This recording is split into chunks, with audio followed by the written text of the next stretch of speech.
Les Badamiers, résidence de l'archevêque de Dakar. En accueillant le chef de l'État, Monseigneur Benjamin Ndiaye mesure l'importance de la charge, mais se dit confiant quant à la capacité du président Bassirou Diomaye Faye de conduire notre pays, le Sénégal. Un pays attachant, un peu turbulent, vous le savez mieux que moi-même, mais qui sait reconnaître aussi en ses dirigeants ce que Dieu a choisi pour le mener plus loin. Vous avez donc une mission au service de ce peuple, et en tout cas à la place qui est la nôtre, nous voulons vous assurer de notre prière pour que le Seigneur vous donne les grâces dont vous avez besoin.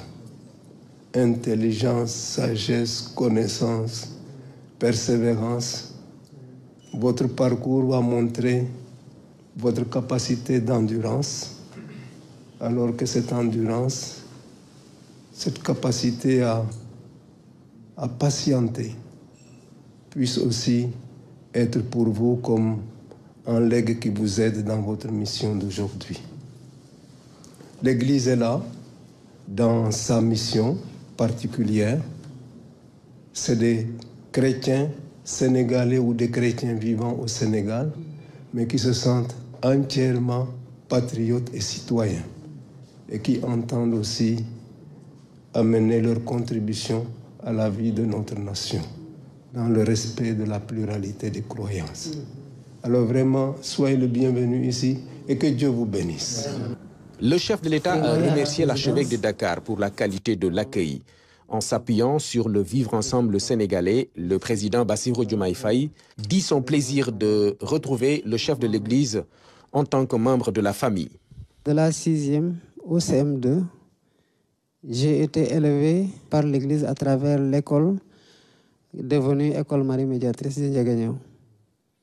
Et cela rend compte de ce formidable peuple que nous avons, qui sait effectivement reconnaître les dirigeants qui peuvent l'amener loin, mais qui sait aussi préserver les valeurs fondamentales qui sont le socle de notre vivre ensemble.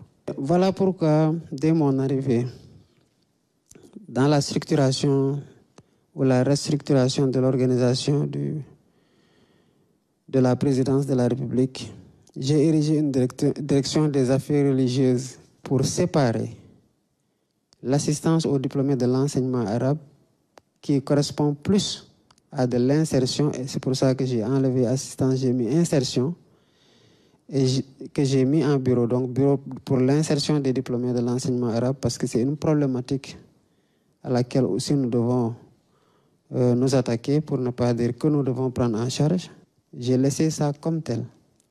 J'ai créé un bureau des affaires religieuses qui dépasse donc le cadre des Dara pour embrasser toutes les religions. Pour moi, c'est cela l'équidistance entre les cultes que je me dois d'avoir dans un pays laïque. J'ai pris acte ou connaissance plutôt des travaux à finaliser au niveau du site du sanctuaire marial de Popenguine. Et j'ai instruit le bureau d'architecture à qui on avait confié le programme des sites religieux, qui sera désormais confié à la direction des affaires religieuses pour qu'elle puisse administrer plus efficacement en s'appuyant sur le bureau d'architecture pour tout ce qui est construction. Je peux vous dire que vous pouvez compter entièrement sur ma disponibilité, sur mon accessibilité et l'accessibilité des membres du gouvernement, et mon oreille attentive à toutes vos requêtes. Le chef de l'État a salué la clairvoyance et la lucidité de l'archevêque de Dakar, Monseigneur Benjamin Ndiaye. Il a présenté les condoléances à l'Église suite au décès de l'abbé Alphonse Diouf, un religieux qu'il considère comme un frère car étant élevé chez lui à Ndiaganiao par son père. Une autre illustration de l'exemplaire vivre ensemble